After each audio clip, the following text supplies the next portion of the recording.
Hey, yo, God bless. This is Anthony Best, the gambler. The unique way we strategize in handicap games is like nothing anybody's ever heard before for a couple reasons. Number one is we integrate analytics through one of our websites in the NFL playoffs here, NFL-ESP.com. We've worked with, analytics even 10 years before the release of the movie Moneyball. And even the analytics departments at pro teams nowadays are still not analyzing games in the proper way. On the second side of that is those who have an investing or what people would call a betting or a gambling interest.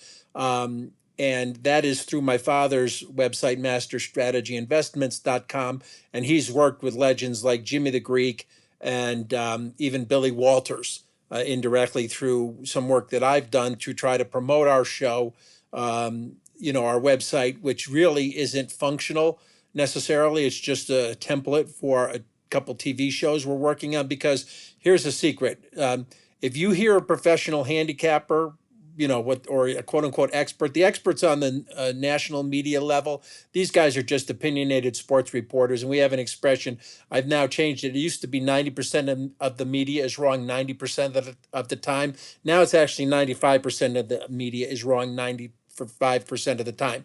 And all they really do is mislead the public. But anyway, having said that, the revelation is this: if there's a professional quote unquote handicapper or bettor or gambler who's really who's giving out picks in relation to promoting their website, it's really more or less a Ponzi scheme. Okay, they take from subscribers or those who purchase their picks, and once they keep picking enough losers, they just keep getting more and more subscribers. Okay, a real pro doesn't want to really doesn't need to sell his selection. So that's why I offer some information here as the gambler freely. So I can't give you everything, but I am going to give you some things in sort of a second phase of what I did already briefly, and I gave to a couple of networks. Now, again, the downside to the networks is there's like three things that they really use as a hierarchy in who they strategize to put on the air. Number one is you have to be of a certain religious culture. Okay, I'll just put it that way. Number two is you have to not really be intelligent to highly intelligent and pick a lot of winners, because if you're playing through their sports book like ESPN bets, okay, ESPN bets, you start giving winners, the sports book's going to go broke. So ESPN bets is going to keep giving losers or picking, having losing handicappers on there, because you're going to be basically just pouring money into their sports book. Now I can't get into all the other details. I did say three things, and the third thing is, again, I'm fortunate enough not only with the analytics angle, but from the handicapping angle to handicap games and select them correctly and accurately, because I don't look at it the way these quote unquote experts do. For instance, they put too much value in home and road. I mean, home and road is really it's a misleading statistic. If you're playing, like you're an NFL team, right? You've got 17 games. You play, let's say, 8 at home, 8 on the road, and 1 at a neutral field. Well, if you're playing the Girl Scouts at home, you're going to be 8-0. Okay, if you're on the road playing the national champions or the Super Bowl champions every year, or some dynasty, and I inflexed a little, college football in there, your record might be 0-8, but it's going to be completely misleading. It doesn't mean you're a better home team. So home and road, these guys put way too much emphasis on. The thing they put the least emphasis on, that you really is one of the most consequential things, and I'll just break it down to you, the three most consequential things without giving you all the analytics. Number one is you got to look at the strength of the schedule, the classiest team, the power rated or power ranked higher team. Okay. And then the point spread or the power spread, which is the number that the point spread's derived from, it's the more pure number that will tell you, who on paper, quote unquote, is the better team. And that's normally what wins football games. Now, I can't give you the analytical breakdown. A lot of it is at NFL-ESP.com. The rest of it you might find at MSI or my father, Anthony DeBello's MasterStrategyInvestments.com.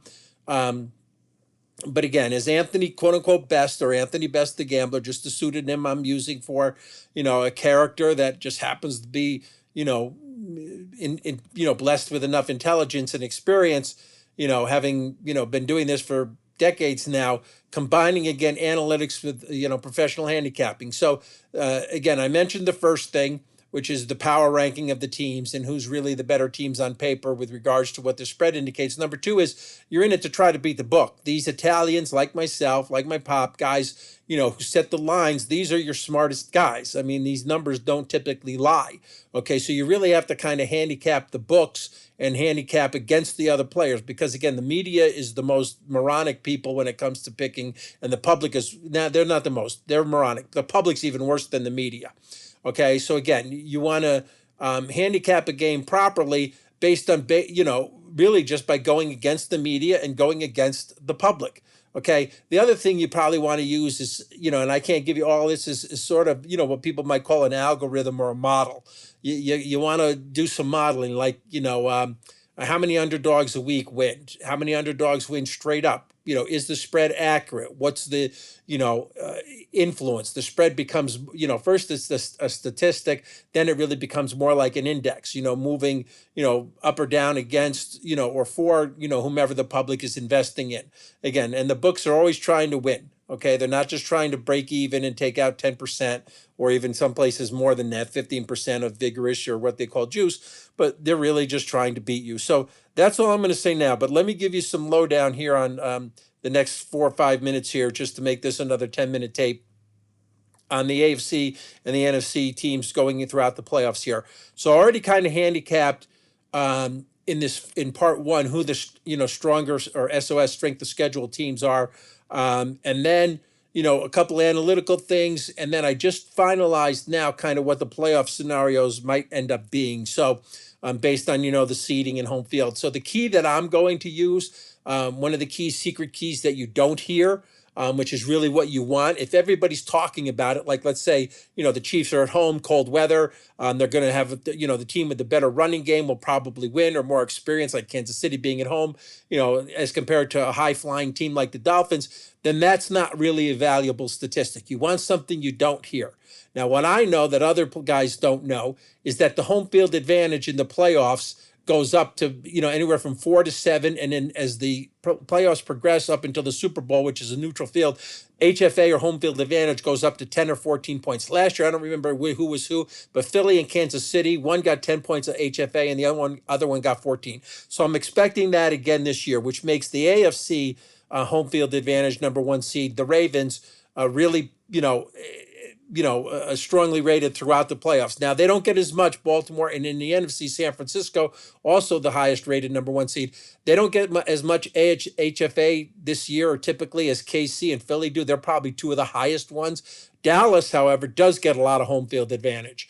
Now, having said that, in the AFC, clearly in the last little bit of time we have here, the best home field advantage team, or the best highest ranked team I see in the AFC going through all the way out through the Super Bowl is Baltimore. Okay, so they'll probably end up playing Houston or Cleveland. It looks like going into the next round. They can beat either of those teams, okay? And it's going to be Buffalo against Kansas City again, this time with Buffalo at home. Now, Buffalo also gets a lot of home field advantage. Not as much as Kansas City, but again, Kansas City being on the road, I think that, it's very tough to repeat. That's something you always got to factor in, and repeat at all the levels. Like last year, Cincinnati, KC, and Philly, and, well, I think it was San Francisco they played last year in the championship round. So, again, Cincinnati's already out. Philly will not get past Tampa. Okay, you can, that's the best play of all the wild card weekend, and perhaps all the playoffs. Can't see Philly even with a Baker Mayfield injury.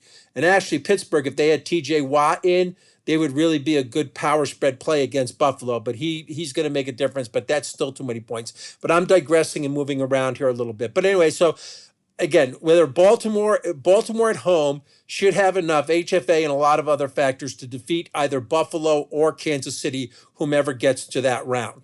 Buffalo is very much like the Rams. The year the Rams won the Super Bowl, they shouldn't have beat Cincinnati. They're a very sloppy or unclean team. They have a lot of penalties, missed kicks, drop passes, and turnovers. That's what makes a clean or unclean team. So if Buffalo does happen to get through and upset Baltimore for whatever reason and go to the Super Bowl, you can darn well bet, quote unquote, that they're not going to reach their, the playoffs the season following, or their over-under total for wins for the season, much like the Rams, fell out of the playoff picture after they won the Super Bowl. They're very similar teams. Okay, in the NFC, doing the power rankings, it's more convoluted again because these teams are power ranked, more equally. And I've mentioned this, I think in the previous segment before. But again, we have the top ranked team.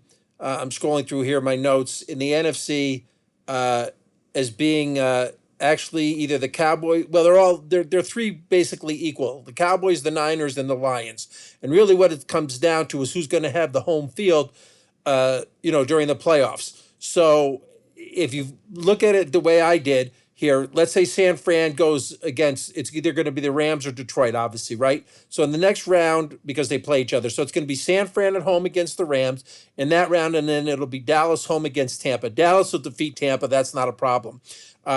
San Fran or the Rams could, let's say, win that game, but let's go with San Fran. So then you're going to have San Fran at home over Dallas. Dallas, that could be an upset right there because you're going to really get at least one upset, two in the wild card round and one each in the other rounds up until the Super Bowl. And in the Super Bowl, you usually want to take the underdog. Now, if San Fran gets to the Super Bowl, they're going to be favored over Baltimore. That's a mistake. Baltimore is the better team. Baltimore will be a live underdog.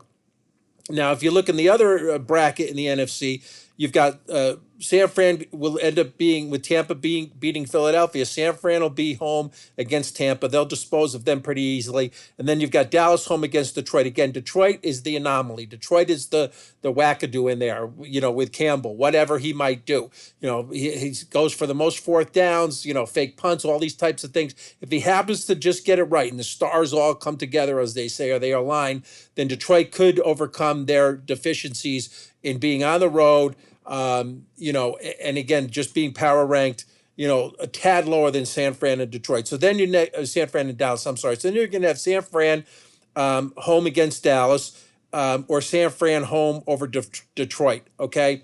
Again, that's, San Fran doesn't get the best home field advantage, although I do expect them to, get upwards between, let's say, maybe 7 to 10 points, if they do get to the conference finals. So again, when you get to the NFC, I don't think you can go wrong with either San Fran, and I'm trying, not to be, vague, but San Fran, Dallas, or Detroit. I don't see the Rams, getting past any of those. And again, the home field advantage is going to be the key. But either way, when you get to the Super Bowl, Baltimore is the better team and should be favored by 3 instead of getting 3. And I'll speak to more of that again here as I wrap it up. That's it. God bless. Sorry I wasn't clear on the NFC picture, but I just, again, realized my notes were a bit scratchy in the way that I wrote them. All right, but at least hopefully, prayerfully, you profit and you learn something. So thanks and God bless. This is Anthony Best, the Gambler.